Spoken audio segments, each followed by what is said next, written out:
consequence of landing really far back squarely on the heel when running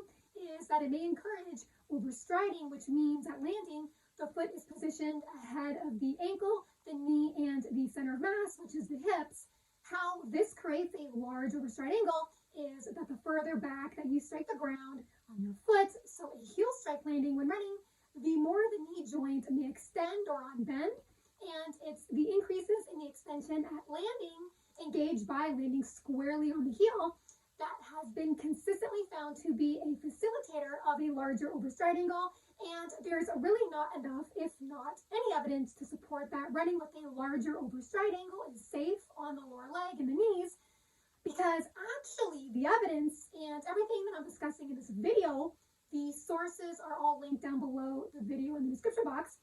Evidence is mounting showing the same basic conclusion in that running with a larger overstride angle produces a greater downward force on the lower leg, greater compression on the shins, and more torque and compression on the knees, which can quickly add up to injury, suggesting that there's really no good reason to run with a larger overstride angle and that you may not be as vulnerable to injury if you strike farther away from the heel towards the front of your foot, as in a forefoot strike landing, where the foot lands just ahead of the arch, striking on the balls of the foot. This has been consistently found to produce immediate improvements and consistent progress in reducing mechanical loads and harmful impacts like compressive strain and torque on the lower leg. This is because landing forefoot first when running has the opposite effect on knee joint mechanics than heel strike running, such that landing with a forefoot strike has been found to automatically engage greater knee bend or knee flexion at touchdown. This is very key because increased knee flexion or increased knee bend, which is more easily engaged by landing forefoot first when running, was consistently found to reduce overstriding simply by enabling the foot to land closer to under the ankle, under the knee, and much closer to the center of mass because of how much the knee flexes, not extends at landing. This is very important because it strongly suggests a strong link between foot strike pattern and knee joint mechanics in running. In other words, how you land on your foot when you run may directly affect knee joint mobility, and this coupling may affect impact production and therefore injury. In keeping with this,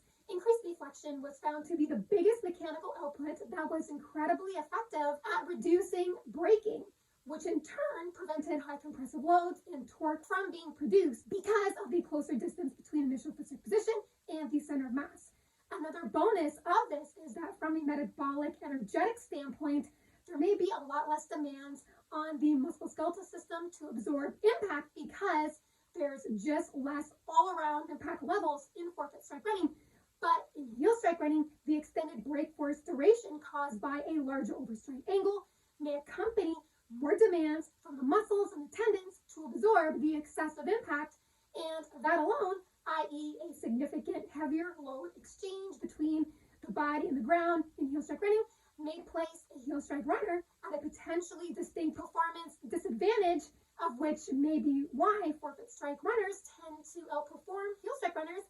by a larger multiple, and also forefoot runners appear to suffer much less long bone injuries than heel strike runners. Femur fracture, for example, tends to be significantly more prevalent in heel strike runners than in forefoot runners. That alone should really tell you just how much more impact intensive and damaging heel strike running is, and because it takes a lot of force to break the femur bone, and if you break it when you're running, it's obviously a nutritional deficit, but if it's not that, it's a running form issue because you're most likely consistently generating greater than normal impact levels that the body just can't absorb, causing impact to exceed tolerance versus forefoot strike running. So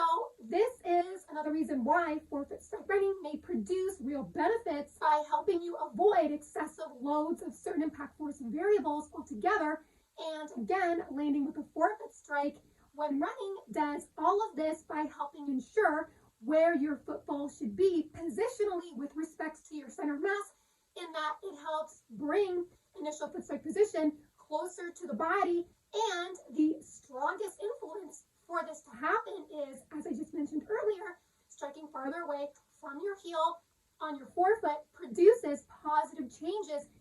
knee joint mechanics at landing, which effectively helps pull the foot in closer to the center mass, whereas landing squarely high up on the heel engages more knee extensibility, which may easily push initial foot strike position more away from the center of mass,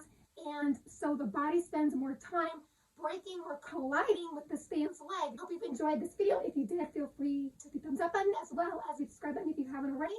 We will stay more informed on forefoot strike running versus heel strike running, as well as more informed on the importance of how running barefoot can make you more mechanically adjusted to running better in shoes. Thank you so much for listening and watching. Have fun out there on the roads and trails. Bye for now.